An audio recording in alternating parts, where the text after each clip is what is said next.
안녕하세요. 무엇이든 읽어드리는 북민 아저씨입니다. 오늘은 이설아 작가의 간여장의 시대를 요약해서 읽어드리겠습니다. 발행처는 이야기 장수입니다.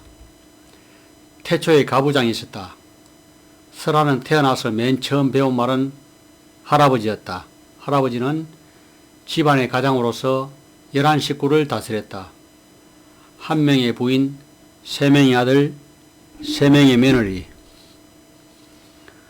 4명의 손주가 거의 휘하에서 지냈다. 1999년 설아는 할아버지로부터 호칭에 관한 교육을 받았다. 할아버지의 큰아들은 설아의 아빠였다. 아빠의 동생들은 삼촌인데 결혼 후에는 작은아빠로 불렸다. 작은아빠의 아내는 작은엄마였다. 설아는 자기 엄마를 제일 좋아했다. 그러나 설아 엄마는 여기저기 불려다니느라 바빴다. 할아버지는 손녀인 설아에게 붓글씨를 가르쳤다. 사람의 자식된 도로에서 어찌 효도를 하지 않으리요.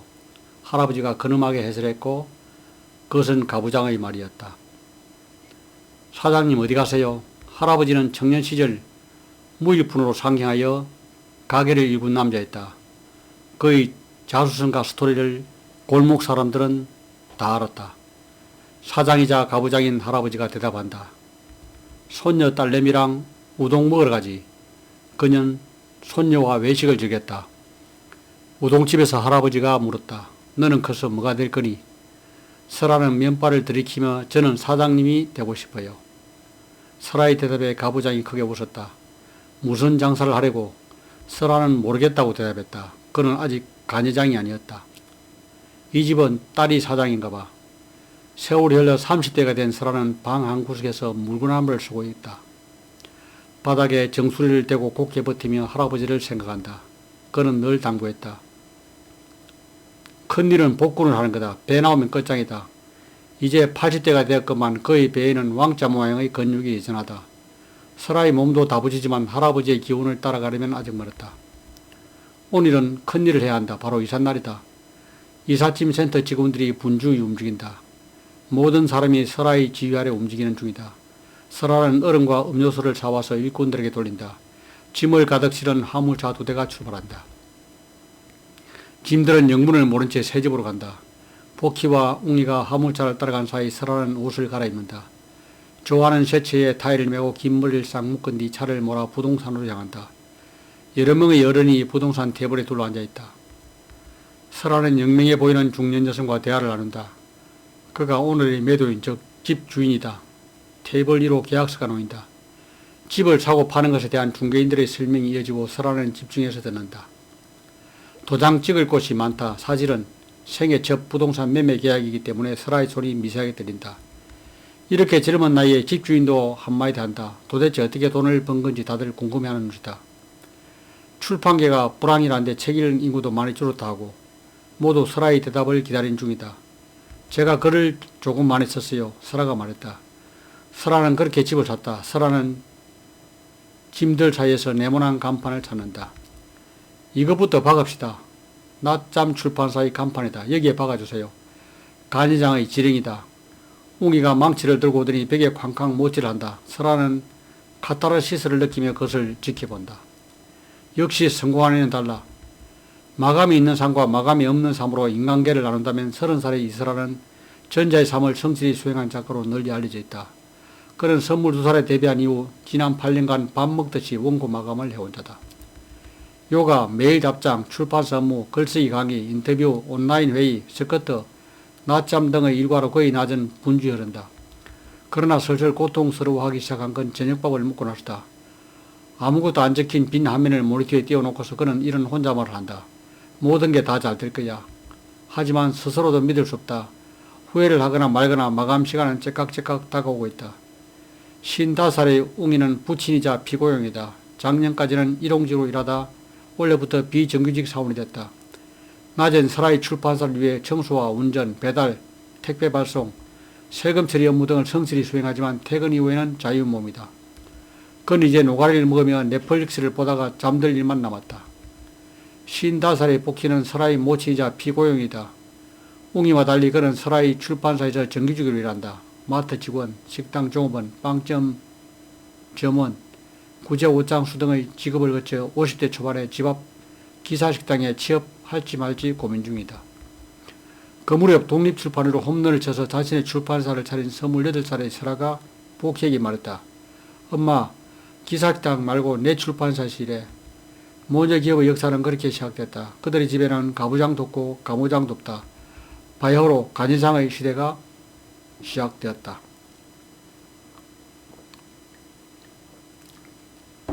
우리는 텔레비나 보자. 비가 오나 눈이 오나 마감이 있으나 없으나 하루도 빼놓지 않고 2층에서 요가를 하는 설아를 보면서 복희와 옹이는 수군댄다. 대단하다. 역시 성공한 애는 달라. 복희가 옹에게 묻는다. 우리는 텔레비나 볼까? 옹이는 대답한다. 그러자 그들은 안방으로 들어가 텔레비를 본다. 옹이가 라면을 끓이러 나온다. 복희 목같이 2개를 끓인다. 설아에게 물어보지 않는다. 어차피 안 먹을 것이기 때문이다. 설아는 야식과 거리가 먼 인간이다. 그러거나 말거나 복희와 옹이는 밤 11시에 라면을 먹는다. 텔레비를 보지 않는 밤도 있다. 그런 밤에 옹이는 넷플릭스를 보고 복희는 유튜브를 본다. 한 방에 누워서 보지만 서로의 시청을 방해하지 않도록 각자 이어폰을 칸다. 쫓겨나기 싫으면 가만히 있어. 그들이 일하는 작은 회사의 이름은 낮잠 출판사다.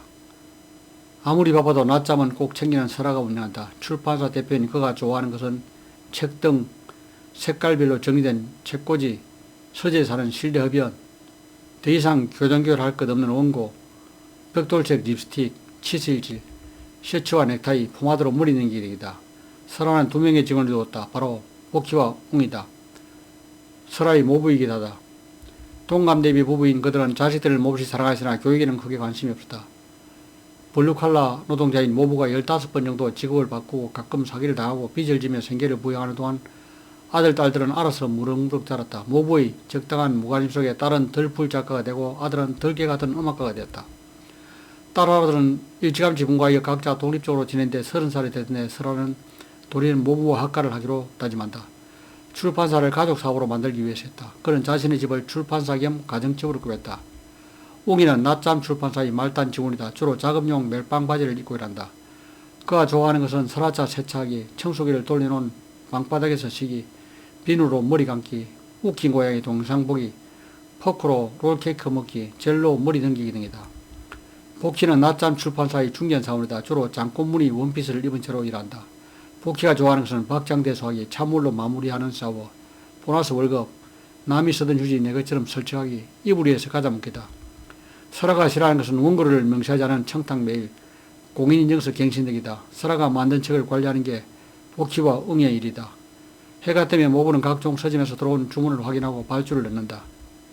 재고도 파악하고 파업본도 회수하고 독자문의 메일에 답장도 쓰고 회계장부를 적는다. 낮잠 출판사의 잡음물을 모두 맡아주기 때문에 설아는 창작에 집중할 수 있다. 사실 설아의 능력은 어딘가 불균형이다. 그가 훌륭한 작가지만 숫자의 제약적이다. 안방은 지하에 위치해 있다. 낮잠 출판사의 맨 아래층이다. 맨 위층에는 설아의 고풍스러운 서재와 침실이 있다. 그 아래엔 출판사 사무실이 있고 더 아래엔 설아의 옷방이 있다. 복희와 옹이의 공간은 가장 아래로 내려가야 한다. 옹이는 추운 겨울에도 담배를 피우러 나가기 위해 패딩을 챙겨 입어야 한다. 쫓겨나기 싫으면 가만히 있어. 모부에게 나가서 살 돈이 없다. 복희를 공짜로 누리지 마. 시부모로부터 독립한 건 2000년의 일이다.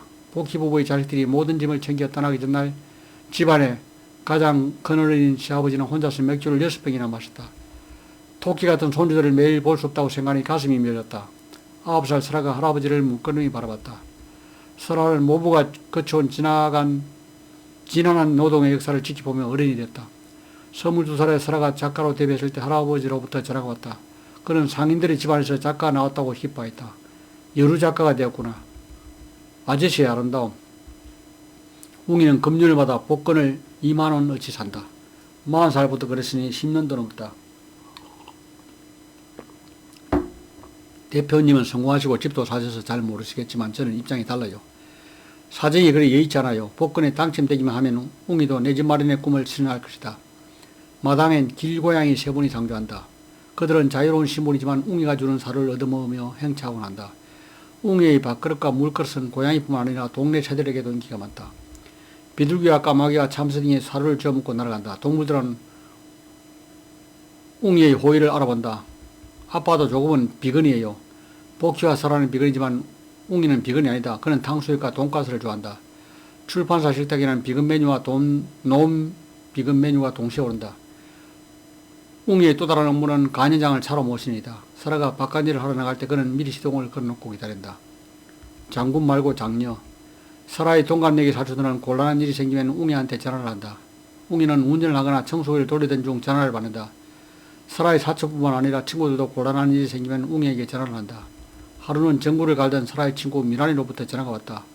웅이는 운전을 하면서 동시에 딸 친구의 두꺼비집 상태를 자세히 듣고 파악한 뒤 차분하게 설명한다. 웅이와 설아는 차 안에서 자주 시간을 보낸다. 강연과 행사가 많은 시즌에는 특히 그렇다.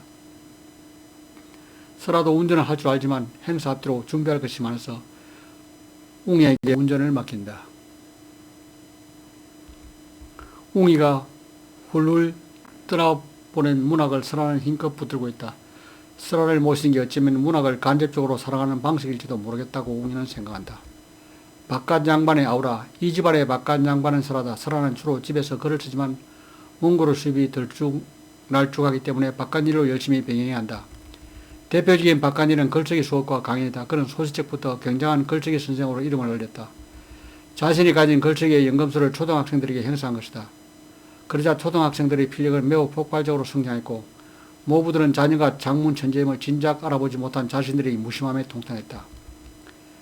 목동과 판교, 영등포와 전라도 여수까지 평정한 명강사 이스라의 지론에 따르면 글쓰기 관에 천재가 아닌 아이가 없었다. 간장이 되어 한 가정을 책임지게 된 지금 설아는 조금 더 큰 강연 무대를 돌아다님이라고 했다. 도서관, 백화점, 문화센터, 구청과 시청, 대학교, 심지어 군부대까지 행차하여 글쓰기의 순기능을 설파하는 것이다. 설아의 어깨는 작지만 단단하다. 그것이 바로 간장의 어깨일 것이다.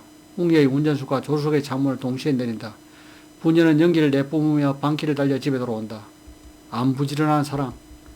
복희는 식탁을 치고 웅이는 고양이 화장실 뚜껑을 열어 수키와 남미 고양이 자매가 싸놓은 똥오줌을 치운다. 인터뷰 15분 전 복희가 설아를 깨운다. 대표님 일어날 시간입니다. 저랑 같이 출판사를 운영하는 복희님과 웅이님입니다. 손님들이 반갑게 인사하면 그들은 수줍고 공손하게 인사를 한다. 먼 길 오시느라 고생하셨어요 라고 복희가 공손하게 인사하면 웅이가 묵묵히 서 있다가 저는 지금 남편이에요 라고 말한다. 그럼 손님들이 까르르 웃는데 웅이는 그 순간을 조금 즐긴다. 충분한 데이트. 젊음이 흘러가고 있어. 주말 아침 설아가 아침밥을 먹다 말고 혼잣말을 한다. 눈빛엔 초침이 없다. 지난 며칠간 과로로 퀭해진 얼굴이다. 아직 정정하세요 대표님. 각자의 하루가 흘러간다.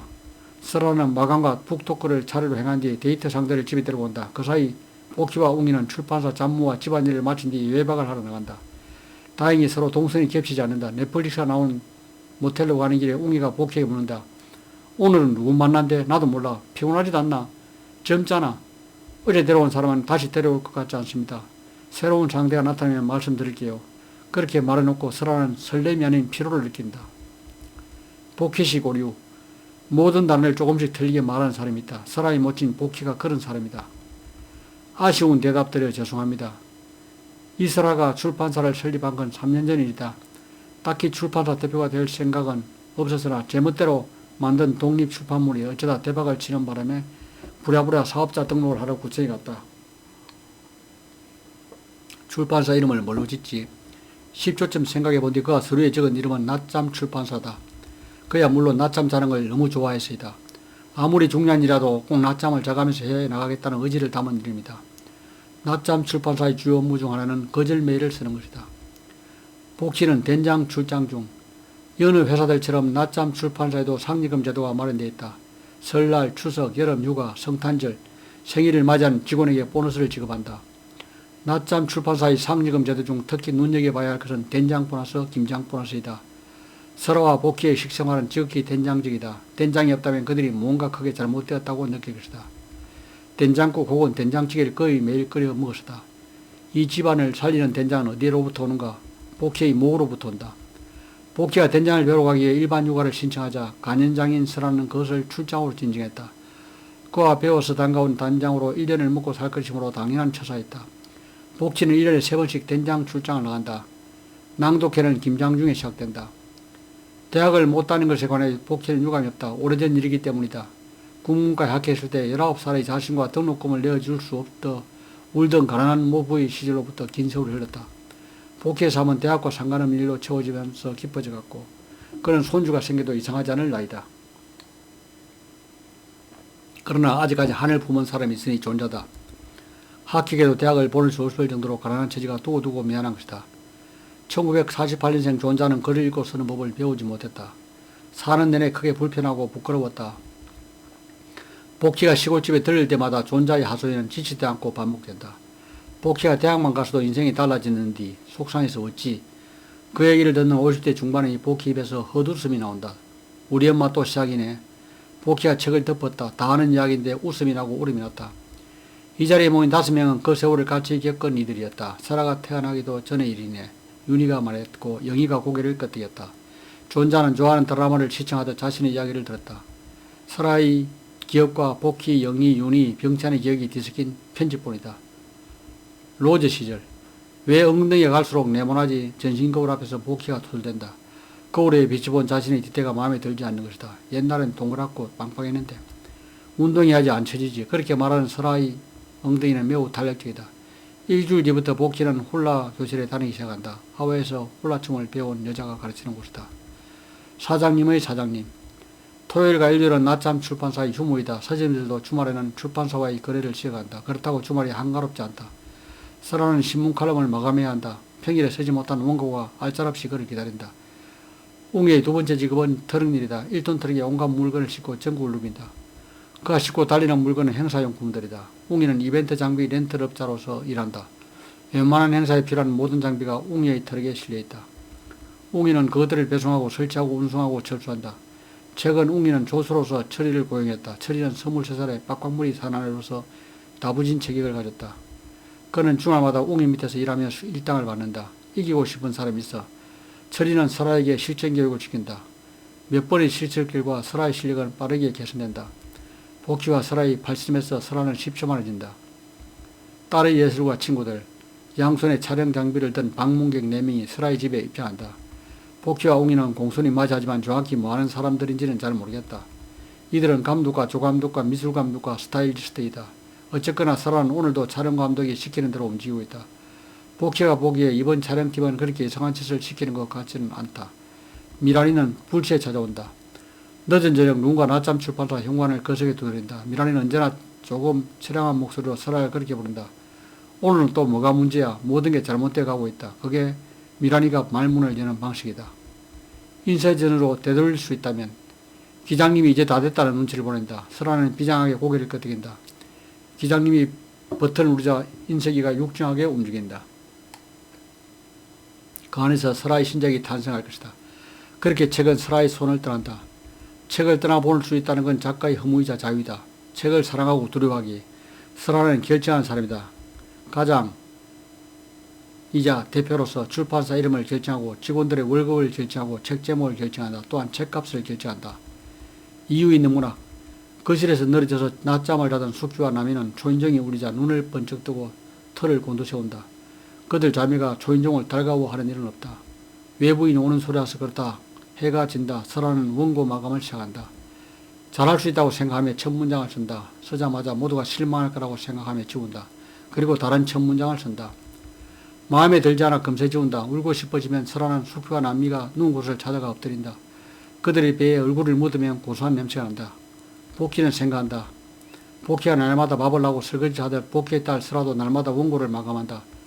복희 입장에서 밥하는 게 훨씬 편하다. 부엌일은 어려움이 따르지만 글쓰기보다는 쉽고 단순하다. 당근님들.